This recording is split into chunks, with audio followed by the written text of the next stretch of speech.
Know that I am God. Once again, be still and know that I am God. Be still and know that I am God. Be still and know that I am God. Okay, thank you for your attention. I think yesterday we got a foretaste of what we can expect for this week. There is that biblical word, guarantee, which is like a down payment of what is yet to come. We had the down payment, and we now expect another installment. We look to you, Eugene, as you lead us, and his topic for this morning is Discerning Religion in a Storm, Avoiding the Pastoral Trap of Being in the Religious Ship. Provocative.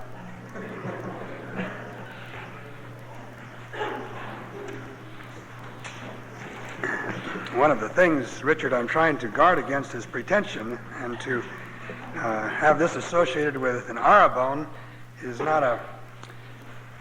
doesn't bode well for what's coming.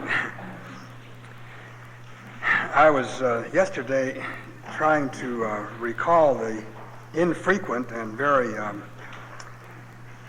minor episodes I've had with Mennonites, and in breakfast I realized that there was another one.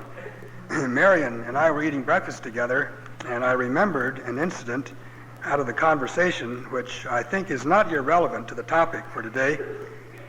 Marion was telling me that he knew the community I grew up in and knew the Mennonites there. Kalispell was the town I grew up in, but just outside of Kalispell, Creston, about 5 miles, there was a Mennonite church. When I was about 10 or 11 or 12,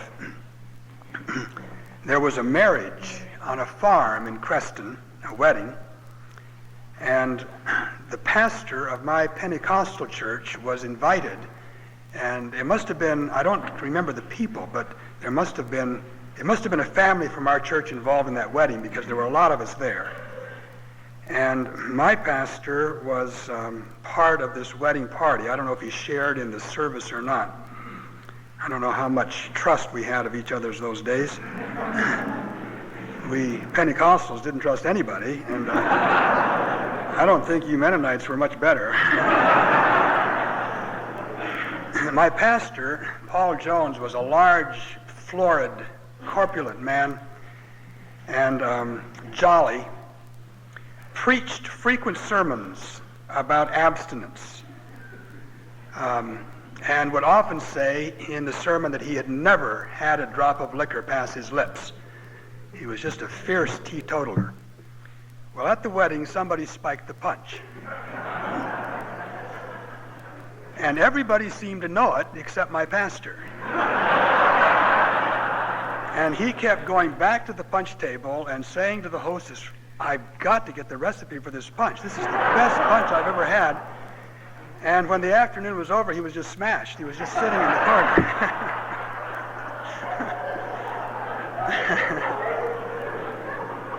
And we kids, we were having a wonderful time because we knew what was happening, and we were just watching him deteriorate through the day. Not a very discerning pastor.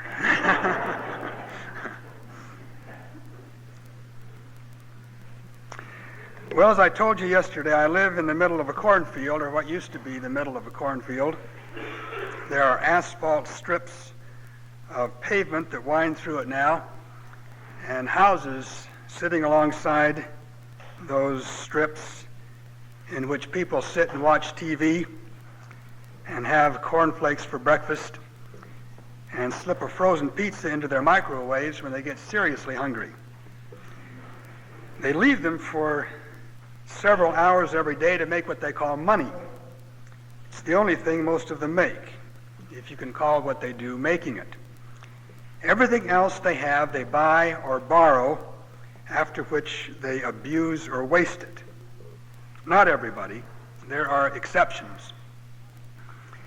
In the middle of this cornfield, which doesn't look like a cornfield anymore, but still has all the characteristics of a cornfield, repetitive, predictable, featureless,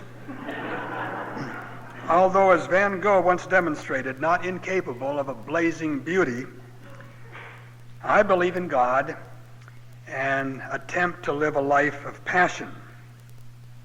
Some days I don't.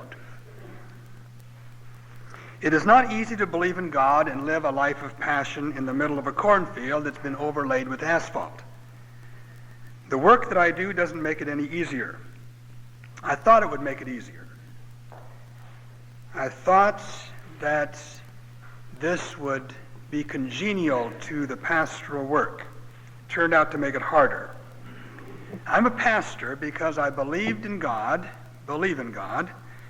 and want to live a life of passion, and I thought that when I became a pastor, these twin desires would develop by sheer momentum of acceleration and by virtue of the work itself.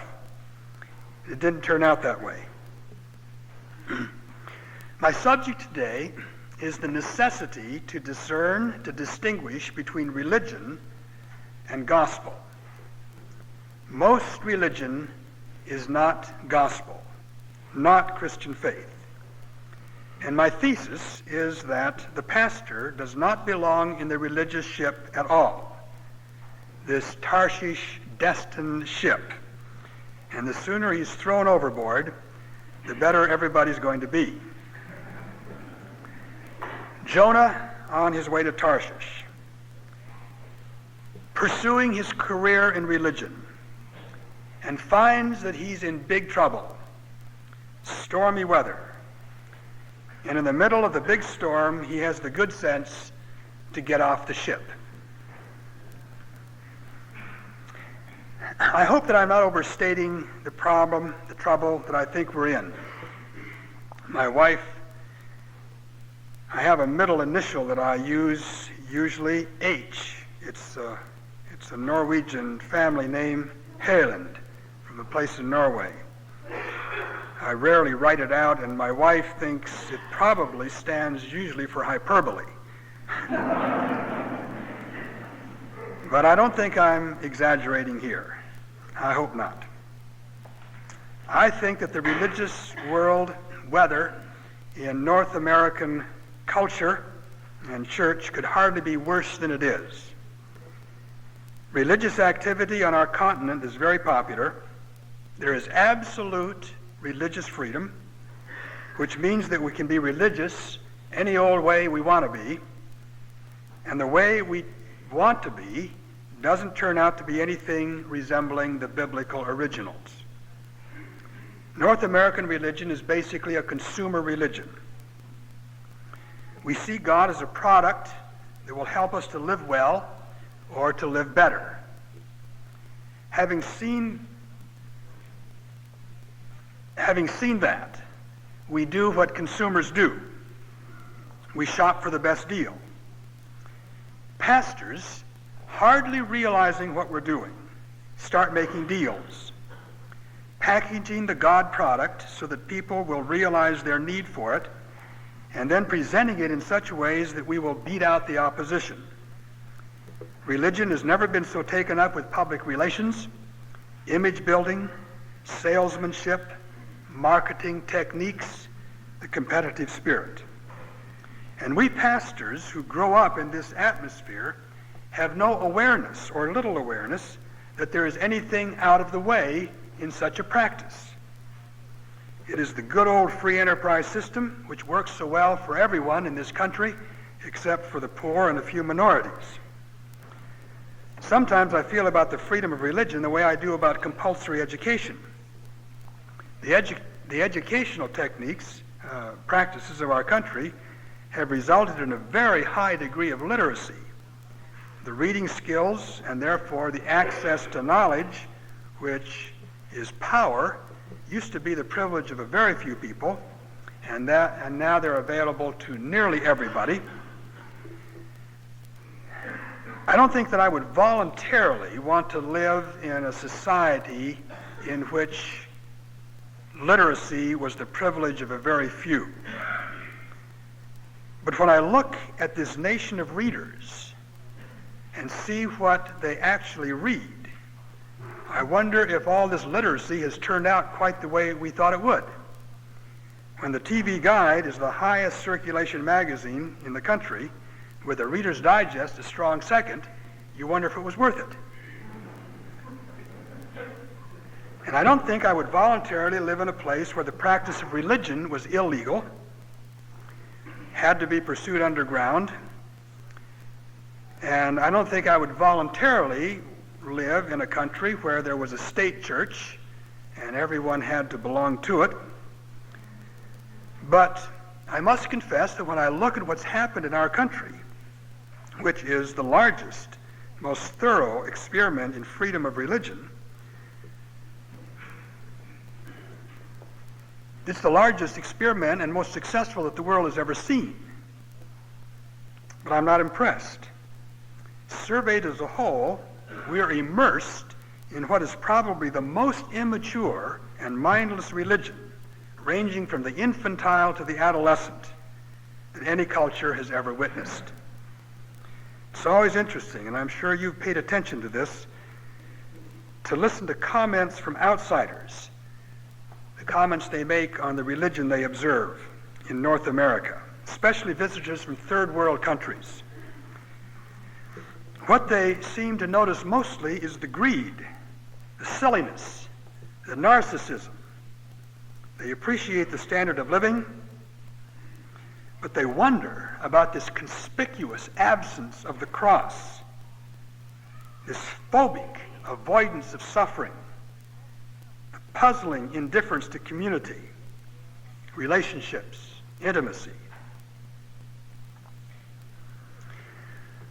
Well, as pastors, we work out the operations of our vocation between the institutional influences on one side and the congregational influences on the other.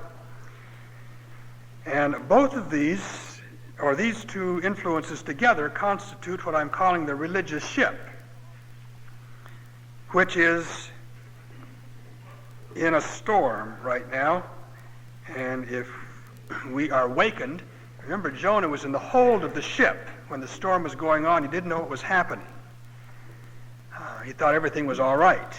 And then he was awakened. And there comes a moment when I think it's important for us to be awakened and look at what we're involved in this religious business. When I started out being a pastor, I thought that all three of us, the institution that ordained me, the congregation that called me, and I, were agreed on what the pastor did. And I was wrong. I was and am grateful to the denomination that put me to work, starting a new church. They spent a lot of money on me. They provided me with encouragement, advice, counsel. They gave me access to a tradition and a polity that I found foundational and stabilizing. And I don't want you to interpret anything I say at this point to be as criticism of the institution as such. Rather, what I'm trying to do is to narrate this discernment that I began to discover about the nature of the institution and the mistake that I had made about it. I had supposed that the institution was without sin. I didn't understand the institutional nature of sin, but I caught on.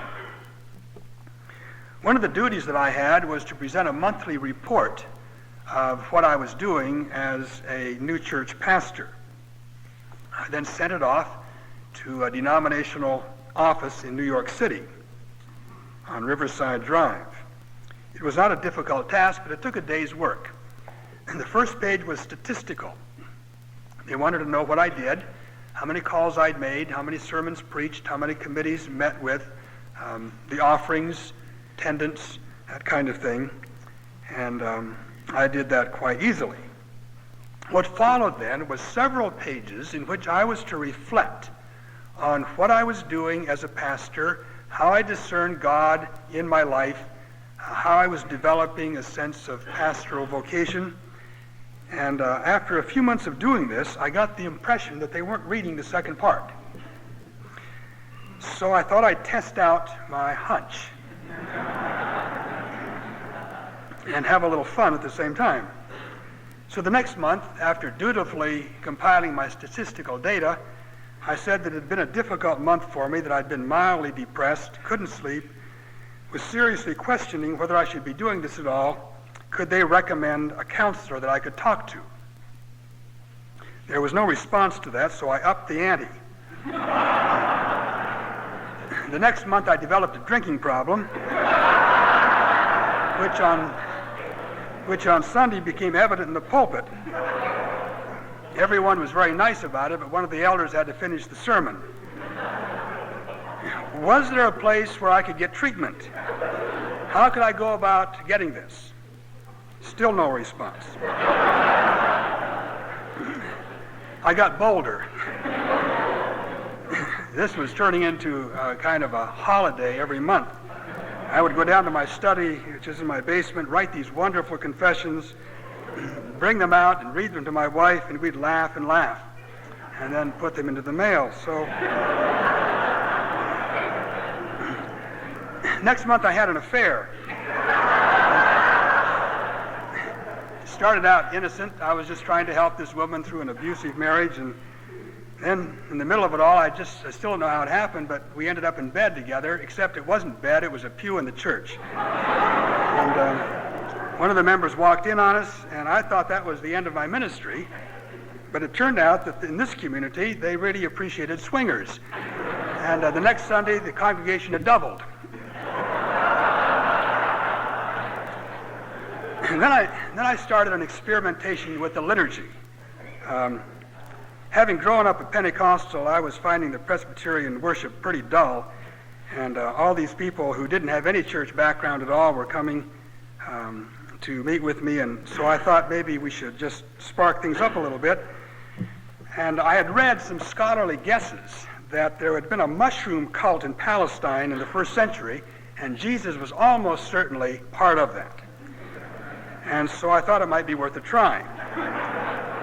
So I arranged for the purchase of some mushroom caps, peyote I think it was, and so we introduced this to our next celebration of the Eucharist. Well, it was the most terrific experience anybody had ever had in worship. It's just absolutely dazzling. Everybody went out of there just saying, this was wonderful. I just felt the presence of God right down in my gut. But I said I didn't want to do anything out of order in the Presbyterian system. I'd looked in the book of worship, couldn't find any instruction on this. Was I doing anything out of the way? Well, these were getting to be a lot of fun. Month after month, I developed these little stories and sent it to these men and women who were overseeing the health of my spirituality and the integrity of my ministry, and never got a response. At the end of 3 years, I was released from their supervision.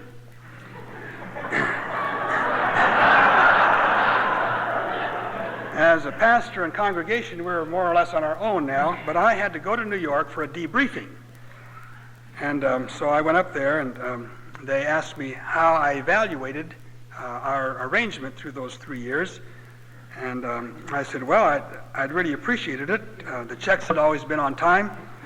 I'd been treated courteously, but there was an area of minor disappointment that I'd had, and that was that they'd never read those reports that I'd faithfully sent every month.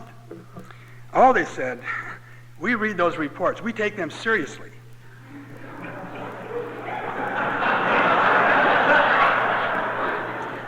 I said, how about that time I had a drinking problem and you never responded?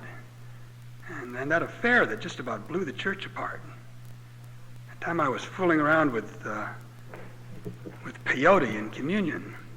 Well, you should have seen their faces. I had them dead to rights, and I replay that scene in my imagination a couple times a year, just like some people replay Abbott and Costello movies.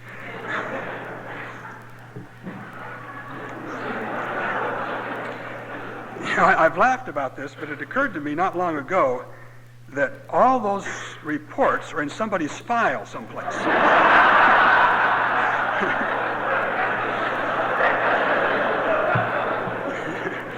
All the attention religious leaders are getting, don't be surprised if you see me on the front page of the National Enquirer.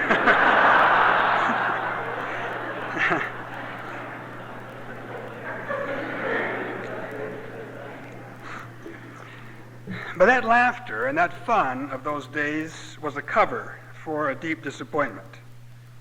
I had discovered that spirituality and vocationally, I was on my own. The people who ordained me and had responsible for my performance were interested in financial reports, attendance graphs, and program planning. Again, there are partial exceptions, but only partial. My deeper discovery is that it is naive and mistaken of me to ever expect that. Spiritual direction is not to be looked for in the institution. The institution has its necessary and proper place. I could not function well without it, maybe not at all. I was looking in the wrong place, expecting spiritual nurture. I was expecting vocational direction and deepening in a place from which it does not come.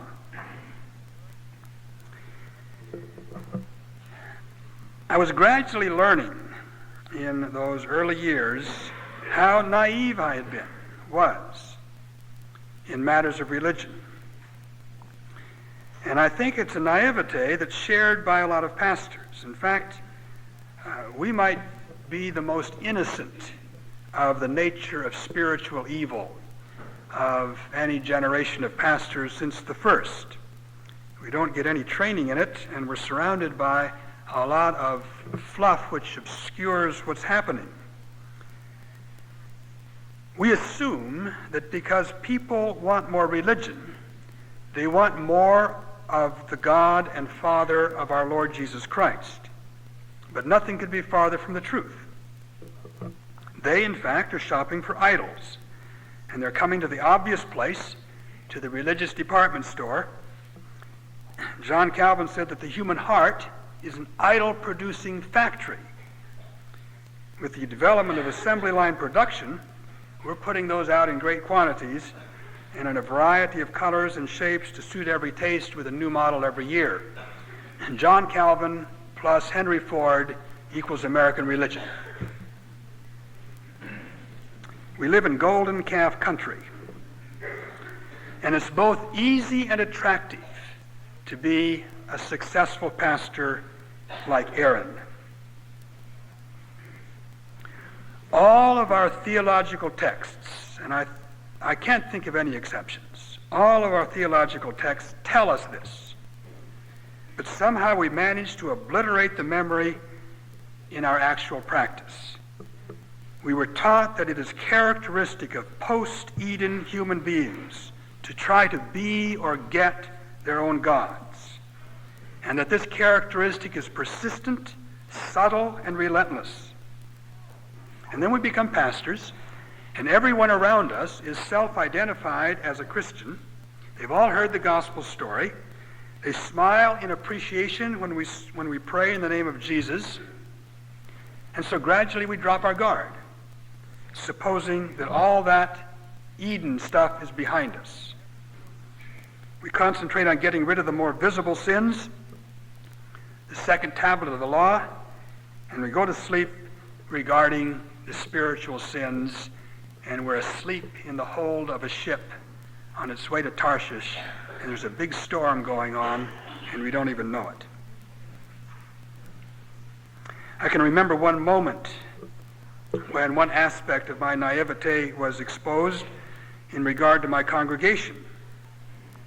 I had been called to organize this congregation, and the location, as I've described, was classic suburbia out of Baltimore.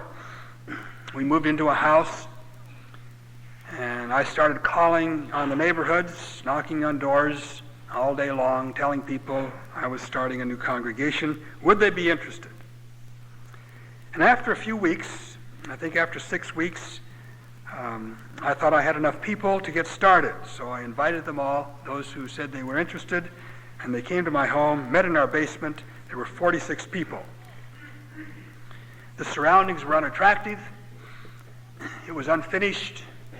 Rafters, exposed rafters above. I tried to get some tile laid on the floor that week, and we hadn't got it done.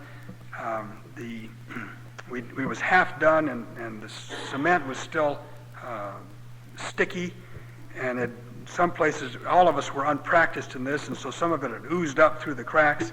And I remember one woman who was really a finely dressed, kind of an elegant, sophisticated woman, walked out of her shoes. They were welded to the floor. It was not an attractive place. It was winter.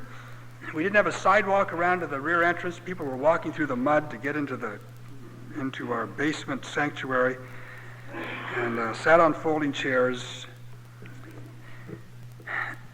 And the prospect ahead was difficult. You know, they knew that they were going to have to pay for and build a new sanctuary, a church. And so I thought we were getting pretty committed people. And things went really well. These people gathered. They were excited, worked with the architect, started getting a financial program together, invited friends and neighbors, and in 2.5 years we had our sanctuary built. And I didn't enjoy that at all. I confess to you. I think I gave myself to it. I did it wholeheartedly because I thought that's what I had to do. But I did not enjoy that time. I was working for the time when we had a congregation, had a place of worship. And I was pleased that all these people were willing to help me so I could lead them in the worship of God and not have to spend all our time on this other stuff.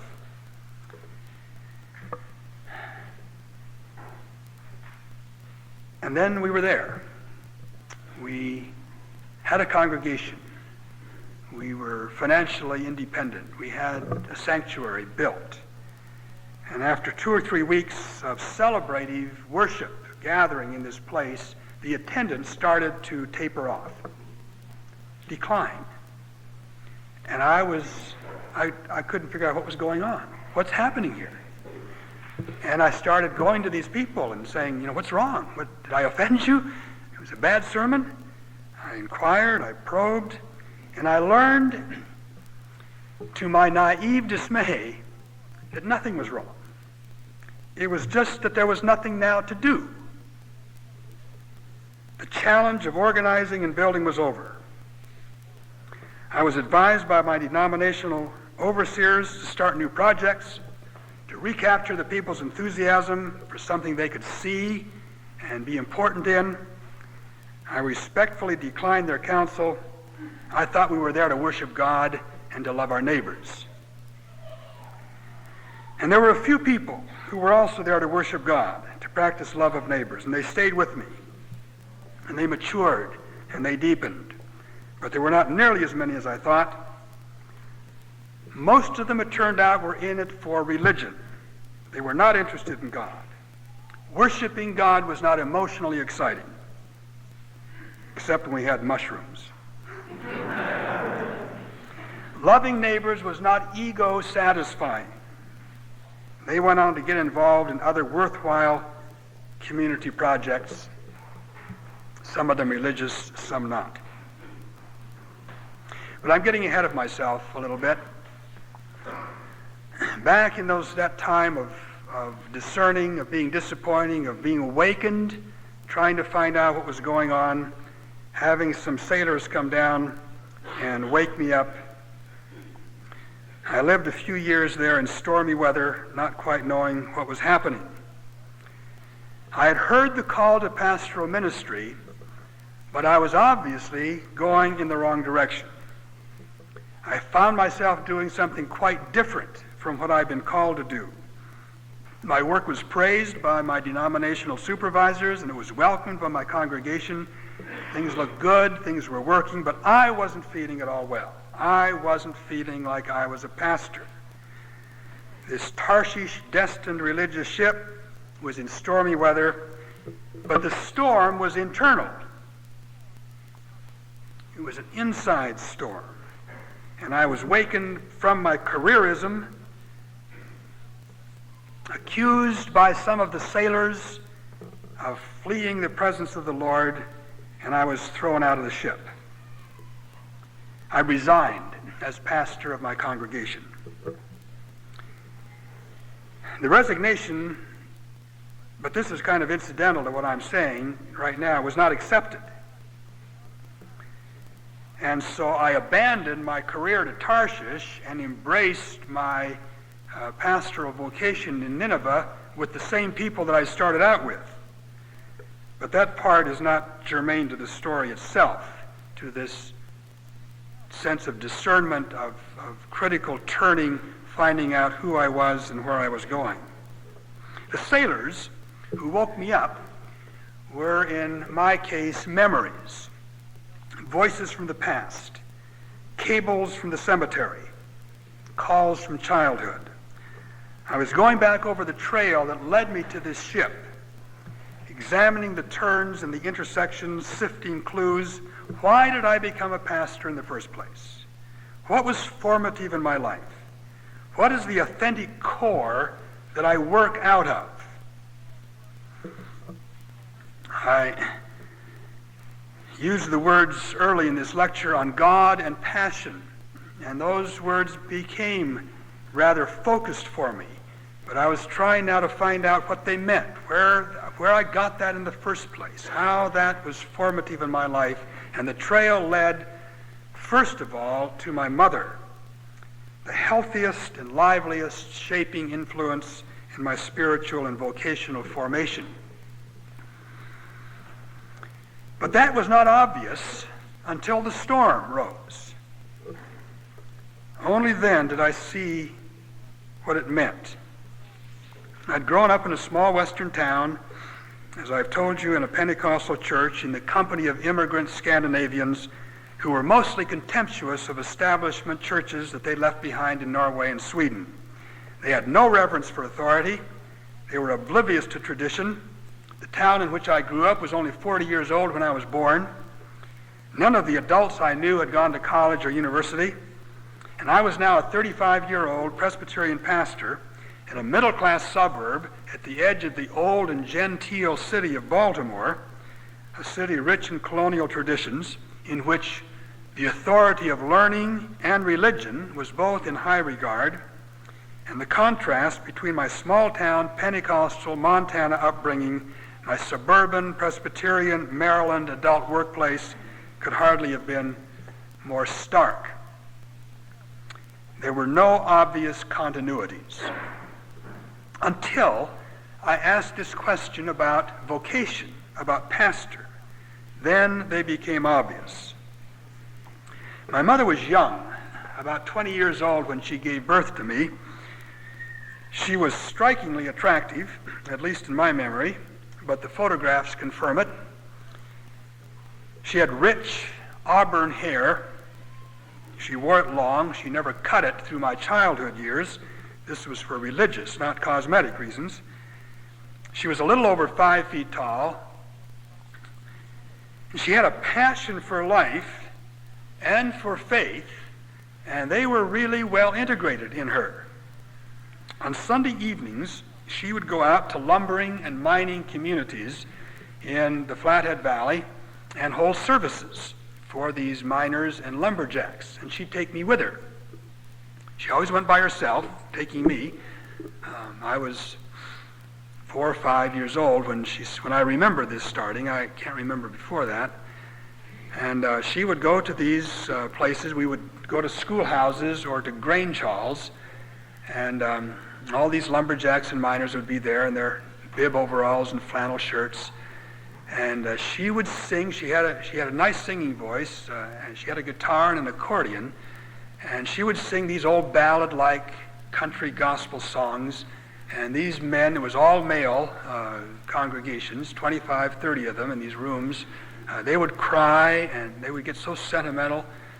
And then she would preach. And she was a marvelous storyteller. She would just tell these incredibly good stories. And then she would slip into a kind of incantatory preaching that I've only heard since then in black congregations. And some of those texts preached in that incantatory style just still are very vivid to me, and the stories. In the winter, we would often get stuck in snowdrifts. All these men would come out and push us out, bellowing curses. It was funny as I remember it. I thought nothing unusual of it at the time. And I marveled at her. She was apparently fearless. She, in this all-male, probably woman-crazed population, she just was there, singing, telling her stories, praying, and dragging me around with her. And I loved it. It was high adventure for me. In the winter, when there was an added edge of danger in the driving, there was kind of a huddled aura of protection in those warm grange halls. They all had pot-bellied stoves and had to be continually fueled during the service. I loved the songs, I loved the stories, and I loved being with my passionate mother, who was having such a good time. This went on most of the Sunday nights as I was growing up. When I was 8 or 9 years old, it stopped. I never knew why, and it never occurred to me to ask. Children accept things like that. Later, as an adult, when I asked, my mother said that someone had come to her with an open Bible and read to her, "Let a woman learn in silence with all submissiveness. I permit no woman to teach or to have authority over men. She is to keep silent." So that stopped it. It didn't. You'll be pleased. I think you'll be pleased to know that it didn't stop it forever. About 10 years later, she started up again and became a pastor, and was a pastor for another 20 years. To me, through those early years, and shaped it as it turned out vocationally, came in the forms of song and story. Virtually everything that I learned had been given in those years came in the containers, the buckets of song and story, about God, and also about being human, being a person. A great deal of attention has been given in recent years to the way liturgy works in forming identity, and the critical effect of narrative on our understanding of Scripture and gospel. But long before the academicians got a hold of it and wrote their books, I had been enrolled in the School of Song and Story by a woman who only got through the first year of high school. And what I learned, assimilated in my bones in those years, was that God and passion were essential ingredients for living. God was the reality with which we most had to do, and a passionate response to God was the only response possible. I grew up under the tutelage of a woman for whom God mattered immensely. She was careless regarding conventions, reckless regarding security. Nothing visible was at the center of her life. It was God. And I was introduced into daily life in company with this woman of great passion who embraced life exuberantly and intensely. And there they were. I suddenly realized as I was waking up in the hold of this ship, God and passion. That's why I was a pastor. That's why I'd come to this place, to live in the presence of God, to live with passion, and to gather others into this presence of God, to introduce them to the possibilities of a passionate life. And then I found myself in a religious organization, a religious ship, if you will, for whom God was peripheral to the bottom line. God was background to an enterprise that was informed by psychology and sociology and management by objective. And I found myself in a religious community, my congregation, that systematically insulated itself from passion, living safely, cautiously, getting its identity by means of what it purchased, not by whom it loved. There were occasional ventures into semi-passion in the form of adulterous affairs or weekend parties, but they were always short-lived and were not permitted to interfere with the overall appearances of respectability and responsibility. Well, now at least my task was easier. It was clear to recover and nurture what was essential to my life and my vocation, God passion, in an environment in which I was now not expecting any help.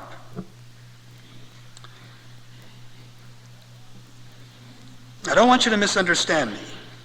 I still belong to the same denomination. I'm still pastor to the same congregation.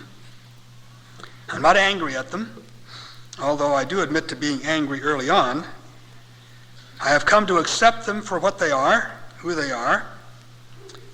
Far more than that, not just to accept them, to appreciate and take delight in them.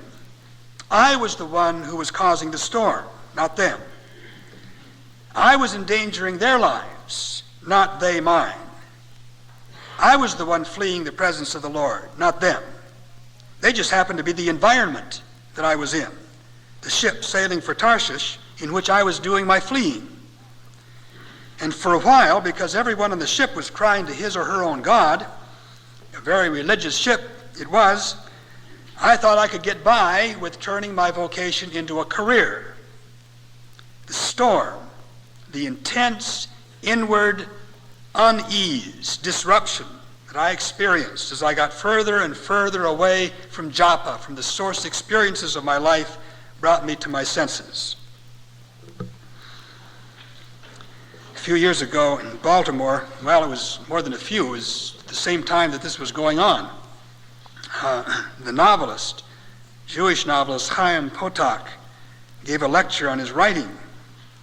Potok is an intensely religious man who explores and develops dimensions of the life of faith in our lives. He writes wonderful novels. One of you just a few minutes ago referred to the movie The Chosen from one of his novels. Potok said that as he grew up, he knew he wanted to be a writer from a very early age, but that when he went to college, his mother took him aside and said, Chaim, I know you want to be a writer, but I have a suggestion. Why don't you be a brain surgeon? You'll keep a lot of people from dying. You'll make a lot of money. And Chaim replied, no, Mama, I want to be a writer. He returned home from vacation. His mother got him alone and said, Chaim, I know you want to be a writer, but listen to your mama. Be a brain surgeon. You make a lot of money. You keep a lot of people from dying. This conversation was repeated. Every time he came home from vacation, every summer, every year, over and over, the conversation repeated, Chaim, I know you want to be a writer. Listen to your mama. Be a brain surgeon. You keep a lot of people from dying. You make a lot of money. And finally, the exchanges accumulated, the pressure intensified, and finally there was a final last word. Chaim, you're wasting your time. Be a brain surgeon. You'll keep a lot of people from dying. You'll make a lot of money. And Chaim exploded and said, Mama, I don't want to keep a lot of people from dying. I want to show people how to live. And when he said that, it was like scripture to me. It was part of that waking up moment in the hold of the ship and realizing who I was and what I was there for. Not trying to keep something going, not trying to keep people from dying, not trying to make something successful, not trying to keep things together, not trying to keep people from dying. Show people how to live. Not religion, but gospel. And I think God and passion are part of it. So I got out of the ship. I don't know if I jumped out or was thrown out, but I got out. And then started finding companions. Companions who were doing this or had been doing it. One of the first companions that I found, I was having a hard time finding them among the living, so I went to the cemeteries and started looking around. And one of the people I found was Fyodor Dostoevsky. And I don't know how I hit on him, because I knew nothing about him at the time. Maybe just a hunch, a whim that turned lucky. But I got all of his novels and I started reading them. I put on my appointment calendar every Tuesday, Thursday, and Friday from 3 to 5 o'clock I wrote in FD. And FD and I had long, leisurely conversations. I ended up with 6 novels sitting on my shelf that I read and reread over a period of about 7 months. I'd found someone who knew more about what I was experiencing than I did, who'd lived it, who'd made some decisions about it, who had really been on a religious ship like I had. His Russia and my America were not all that different. And he had dabbled with the kind of utopian putting together of things. He got involved in radical, utopian, revolutionary groups who were going to make society better, keep a lot of people from dying, make a lot of money. And he got caught, got arrested by the Tsar, and got sent off to Siberia. He was there for 10 years. You'd think that would have radicalized him even further, so that he would have come back. This was when all the communist anarchist stuff was in its seed form. But when he came back from his exile, his 10 years of prison and exile, he was no longer interested in trying to improve society. He was interested in God passionately. And he started writing these novels in which he introduced these characters who were God passionate, God hungry, fools for Christ, who were entering into communities and developing what I learned to call a vocational holiness. Prince Mishkin in The Idiot was the first find I had along that line, and developed it on through to Alyosha and the brothers Karamazov. And for a while, for a year, 7 months actually in the actual reading, I found someone who could be my priest, my guide, teach me how to be a pastor.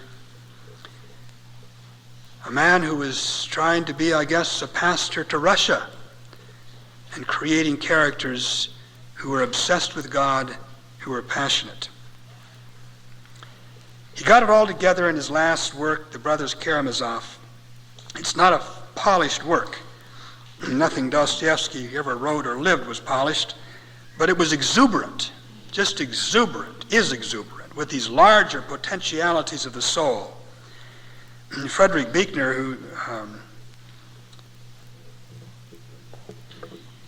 is a writer and a pastor or a minister, calls this a great seething bouillabaisse of a book. Digressive, sprawling, too many characters in it, much too long. Yet it's a book which, just because Dostoevsky leaves room in it for whatever comes up to enter, nothing less than the Holy Spirit itself enters, thereby becoming, as far as I'm concerned, much less a novel about religious experience than a novel the reading of which is a religious experience of God, both in his subterranean presence and in his appalling absence. Near the conclusion of this book, well, it's not near the conclusion. It's a little over halfway through, I guess. Alyosha has a kind of experience of benediction. And I'm going to quote a few lines. His soul, overflowing with rapture, was craving for freedom and unlimited space. The vault of heaven, studded with softly shining stars, stretched wide and vast over him. From the zenith to the horizon, the Milky Way stretched its two arms dimly across the sky. The fresh, motionless, still night enfolded the earth. The white towers and golden domes of the cathedral gleamed against the sapphire sky.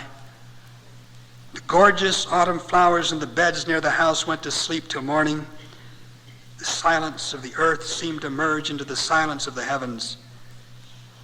The mystery of the earth came into contact with the mystery of the stars. Alyosha stood, gazed, and suddenly he threw himself down upon the earth. He did not know why he was embracing it. He could not have explained to you why he longed to irresistibly kiss it. But he kissed it, weeping, sobbing, and drenching it with his tears, and vowed frenziedly to love it forever and ever. He was weeping in a rapture even more over those stars which were shining for him from the abyss of space, and he was not ashamed of his ecstasy. It was as though the threads from all those innumerable worlds of God met all at once in his soul. and it was trembling all over as it came in contact with other worlds. Well, to anyone who's moved through an apprenticeship with all those earlier novels of Dostoevsky, this is like arriving at a God-passion integration. Puts together all the parts that the devil puts asunder. But even a short apprenticeship in words or the word, which pastors are in, trying to write words honestly, trying to address people reverently, you can appreciate the rapture. Dostoevsky had intended to write another novel, a sequel to this. The plan was to develop this life of Alyosha, Prince Mishkin's successor as the fool for Christ, through an adulthood of vocational holiness. But he didn't write it. He died 2 months after completing The Brothers. And maybe it's just as well. This kind of work is never complete. At best, we plant seeds and die and wait for resurrection. The scriptural epitaph to the brothers Karamazov is, "Verily, verily, I say unto you, except a corn of wheat fall into the ground and die, it bideth alone. But if it die, it bringeth forth much fruit." Seed planting Dostoevsky. His seed novels sitting on a shelf in my study. All that's left of his life still making a difference in my life. God and passion. He spurned the fads and he went for the jugular. He didn't fit. He made a mess of his marriage and was tortured in his love. He gambled compulsively. His epilepsy crippled his writing, but he created. He used that place to create. He lived expectant of God.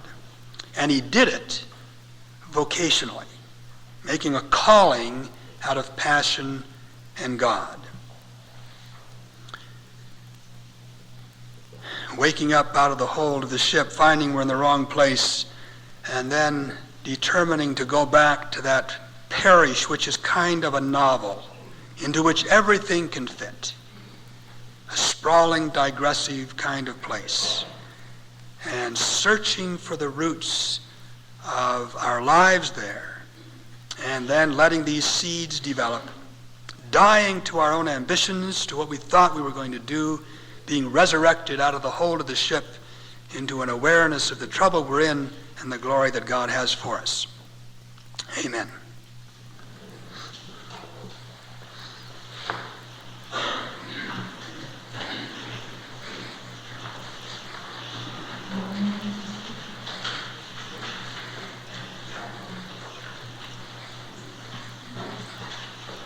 Okay, we'll take a few minutes to field your responses. Do you have questions that you'd like to address to Eugene? Comments?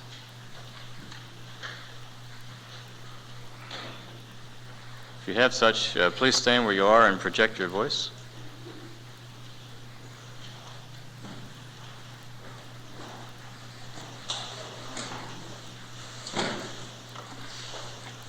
Okay. I would like to ask how you reconcile the passion for program in today's world with the passion for God in practice. I don't. I don't do much program.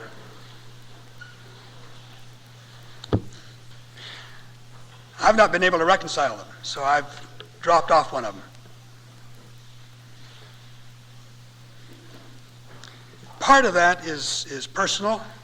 I've seen people integrate them. I think people with different gifts than I have do it. But rather than compromise my own essentials, I've not been able to do it. In a couple of days, I'll be talking more about program, the program mentality that we have to work within. And I think this is our last day, and so I'll be addressing that more, but not by integrating them. I've not been good at that. Valerie. In a general sense, it seems to me that it's a passion for God. It's really not popular. Kind of oddball, if you are to be expressing a passion for God. Maybe you want to comment on that.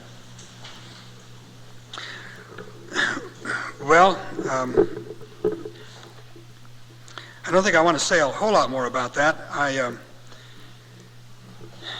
Because you are oddball, because this is not something in which our culture is comfortable. The first thing, of course, that we feel is a great loneliness, and so we really need companions. I don't think we can do this alone. We need companions, and they don't all have to be alive. I've found Dostoevsky to be a wonderful companion. I'm finding Jonah to be one. This is a new one for me. And but just think of what we've done the last 3 days, our last day together. The worship we've had, those children singing last night, Gertrude preaching this morning. This has all been passionate stuff. It really has been, but very different. I mean, Gertrude's sermon and those children singing was very different polarities, but all passionate and all God passionate. So I think I've found, at least for myself, I have to keep looking for friends, for allies. And because I know I'll never be part of a majority, and I'll always have this sense of being left out. And when you're doing that, of course, the first thing you think is, what am I doing wrong? I must be doing something wrong. And so in order to counter that and to keep from caving into that mentality, you really need a couple friends who say, maybe you're not doing it wrong. Can you say more at some point about the whole business of finding companions and their role in the journey? I will right now. That's not a part of my planned presentation.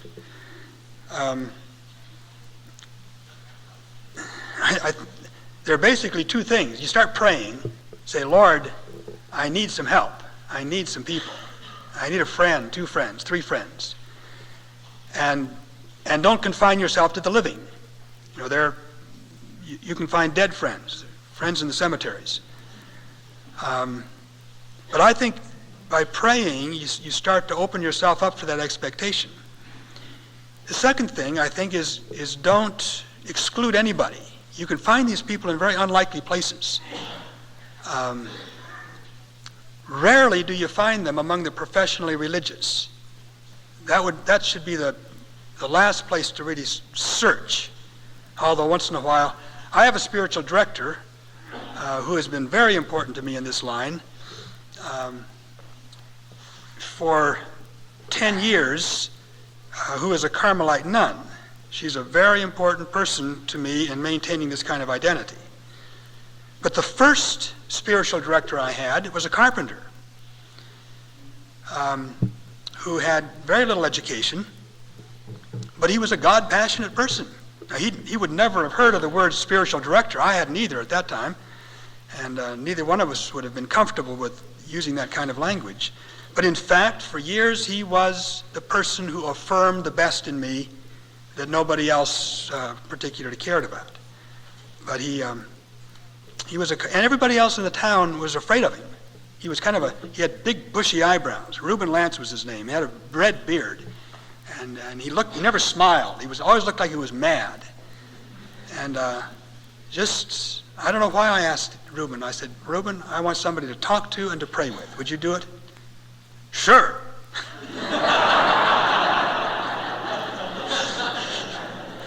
Like it was the most natural thing in the world. Well, why not? I mean, it's like, hand me a hammer and give me some 6-penny nails. That's what he was doing all the time. He was praying, and that passion which came through to other people as anger and disgust. There was some of that in it, but he didn't have much respect for the world as such.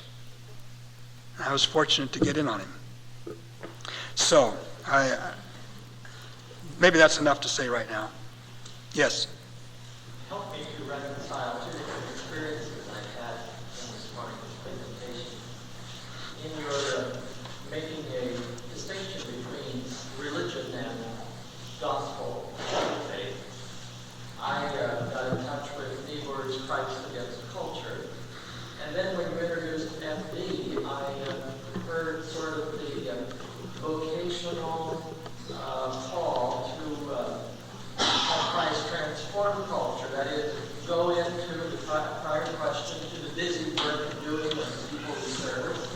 find their Christ image that we can call forth. So like Paul talking to the Athenians, here is the fulfillment of the poets. So which is it? Christ against culture or Christ transforming culture in our own vote? I wish I knew. I don't know. I guess in practice I do both. I live in both contexts.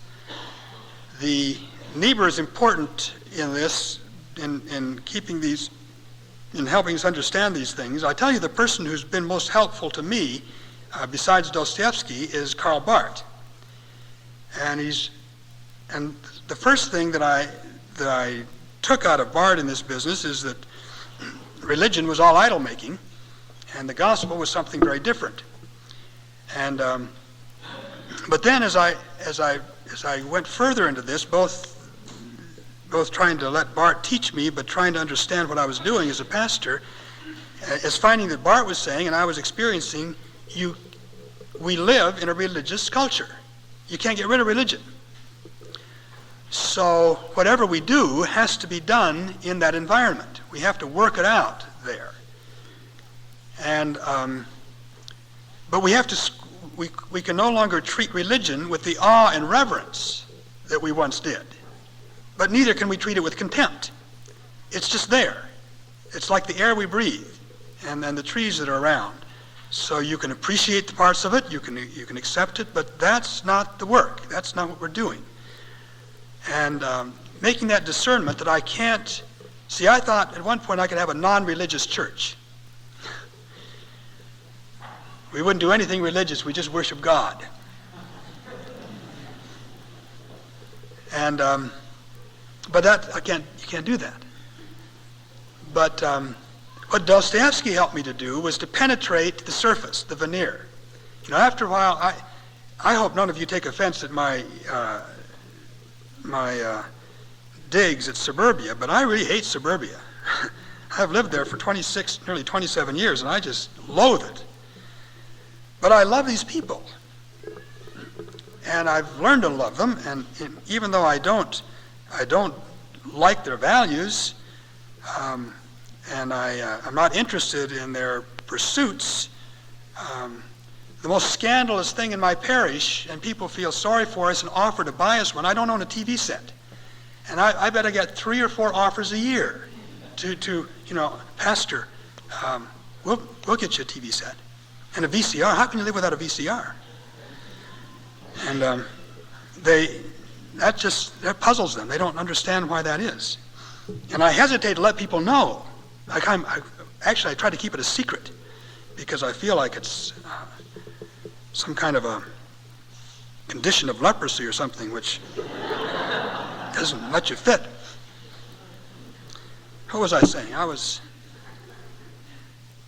What Dostoevsky helped me see was that in these, it's amazing how parallel Russian life in the 19th century was to American life.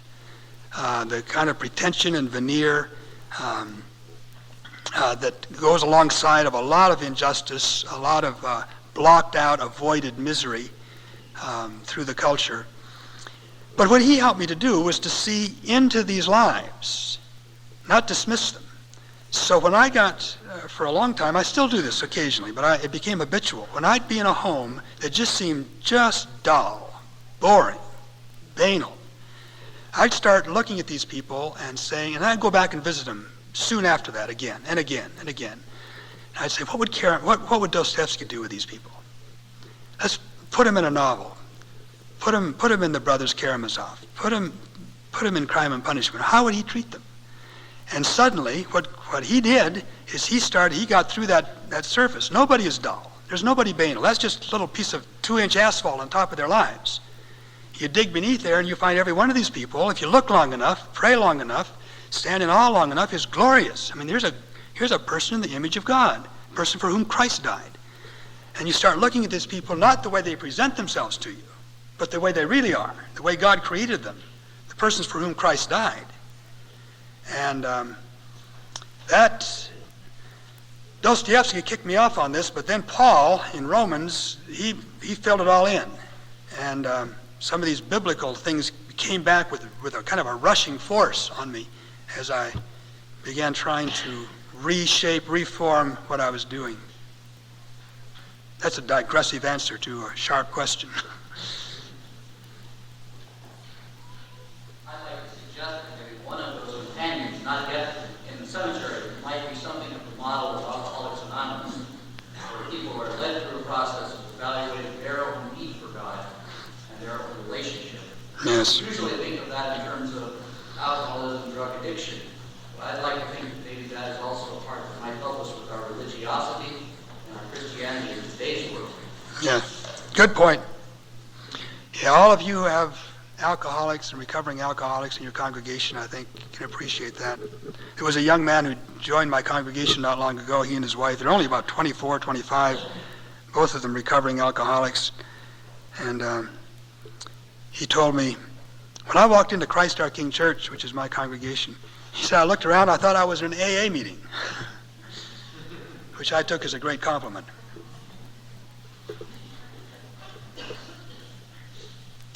Okay, Richard.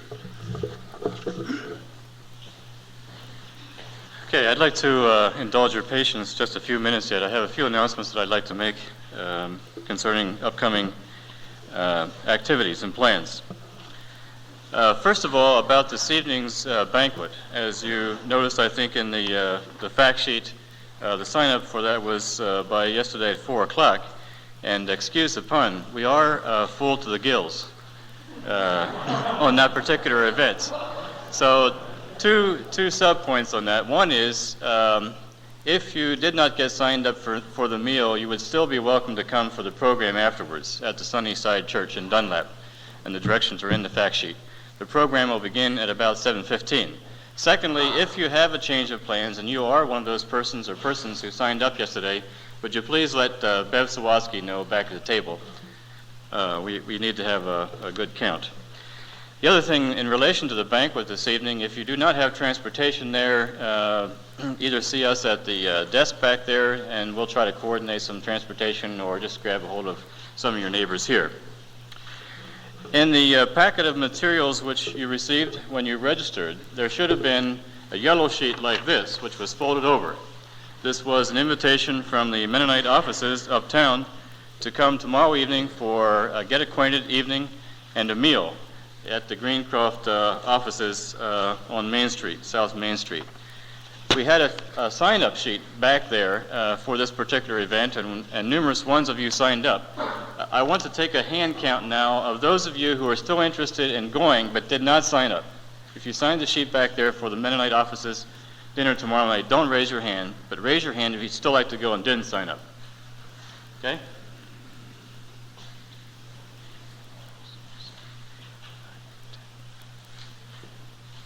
Okay. About 11 or 12, Beth. Okay, thank you. And then just a few words about tomorrow evening. One of the things that we have heard a number of years running now in your evaluations of Pastors Week is that you'd like to have more space. The things seem too full. And so we thought, well, maybe we should just have an open night and let you do whatever you like. I know some of you, for example, have students from your congregation at Goshen College, and you like to see them and see other friends in the community. So what we have done is not really we don't really have a formal program as such tomorrow night. And yet at the same time, we know some of you may not have other things and you'd like some activities. So we planned a number of optional things, and no one's obligated to come to anything. The program actually says that we'll have that beginning at 7 o'clock, as the other evening programs are, but we won't start until 7:30, and it'll be kind of informal. That's to make it possible for those of you who are going uptown to the Mennonite offices for the dinner to get back here and participate. One thing we'll be doing is showing a movie in room 116, the title of which is forgotten. Eric, help me out. Mass Appeal. Okay. So at about 7:30 tomorrow evening in room 116, that's the large amphitheater room, we'll begin showing that movie, which I understand, I have not seen it, but Eric has seen it. He said it's a good movie, it's a humorous movie, but it deals with some serious issues related to ministry, but in a Catholic context. We'll also have some table games out in several of the classrooms over there if you'd like to get together and play table games. Thirdly, John D. Yoder, who is one of the persons involved with what had been called the Menno Network and now is called Mennolink, will be here tomorrow evening equipped with his computer and his modem, and he'll be demonstrating this crazy thing called Mennolink, which is a way of computer nuts in the Mennonite church communicating with each other, maybe giving each other sermon ideas and so forth. I happen to use it myself, not for that purpose, but for other reasons. We have a sign-up sheet for that back there also. That's mainly to help us get a feel for how many people might be interested so we can assign an appropriate room to adapt to the size of the group. But you can show up without having signed that form. And then another thing that will be happening tomorrow night, and I should inform you about this in any case, there will be on campus tomorrow a Russian Mennonite delegation that MCC is sponsoring. They're traveling around North America for these weeks, and they plan especially to be here during Pastors Week.